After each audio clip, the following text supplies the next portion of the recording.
ప్రజలు ఇప్పటికే అన్ని తయారు చేసిరు. ఊర్లలో పోతే మొత్తం మాల్ మసాలా అంతా తయారు చేసిరు. ఎన్నికలు ఎప్పుడు వస్తాయో అప్పుడు వాళ్ళకి ఆ మాల్ మసాలా రుద్దనీకే తయారయ్యారు. ఇప్పుడు ఏ ఊర్లో పోయినా కానీ అదే అడుగుతారు, నువ్వు ఇస్తాన 15,000 రైతు బంధు ఎక్కడ పోయింది బిడ్డ, ఎక్కడ పోయినావు నువ్వు? నువ్వు పెన్షన్ ముసలోళ్ళకి 4,000 ఇస్తానవి ఎక్కడ పోయినావు? దివ్యాంగులకు 6,000 ఇస్తానవి ఎక్కడ పోయినావు? కొత్తగా పెళ్లిళ్ళు అయిన వాళ్ళకి తులం బంగారం ఇస్తానవి ఎక్కడ పోయినావు? స్కూల్ పిల్లలకు స్కూటీలు ఇస్తానవి ఎక్కడ పోయినావు? ఆ బయట చదువుకునేటోళ్ళకు లోన్లు ఇస్తానవి ఎక్కడ పోయినావు?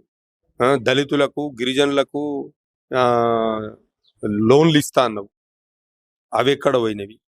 ఇట్లా ఒక్కటి కాదు, నిరుద్యోగ భృతి ఇస్తా అన్నావు, ఎక్కడ పోయినావు? సంవత్సరానికి బీసీలకు 20,000 కోట్లు బడ్జెట్ కేటాయిస్తా అన్నావు, అదంతా ఎక్కడ పోయింది? ఇట్లా ఒకటి కాదు, చెప్పుకుంటా పోతే 420 హామీలు ఉన్నాయి. అలా మేనిఫెస్టోనే ఉండదు, సనా పెద్దగా ఉండదు.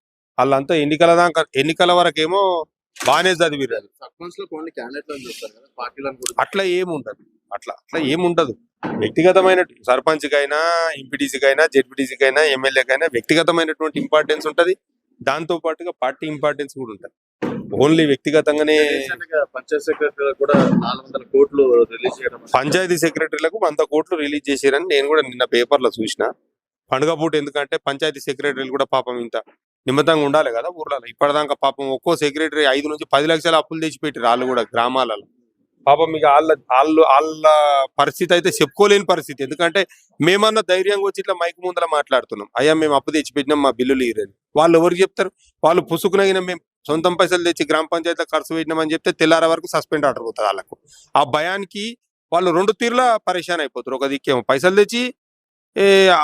తెచ్చి పెడితే అప్లోడ్ వచ్చి వాళ్ళు ఎంట పడుతున్నాడు, పైసలు తెచ్చి పెట్టకపోతే ఊళ్ళో పని కాదు, అధికారులు ఎంట పడుతున్నారు. సరే, ఇవన్నీ చేసి ఎవరికైనా చెప్పుదామా మేము అప్పు తెచ్చి పని చేసినామని చెప్తే మీదికెళ్ళి సస్పెండ్ ఆర్డర్ వస్తుంది. ఇక వాళ్ళ పరిస్థితి వర్ణనాతీతం. పాపం వాళ్ళ గురించి చెప్పనే వద్దు. పాపం వాళ్ళ బాధ పగోనికి కూడా రావద్దు ఆ సెక్రటరీలకు వచ్చినటువంటి బాధ.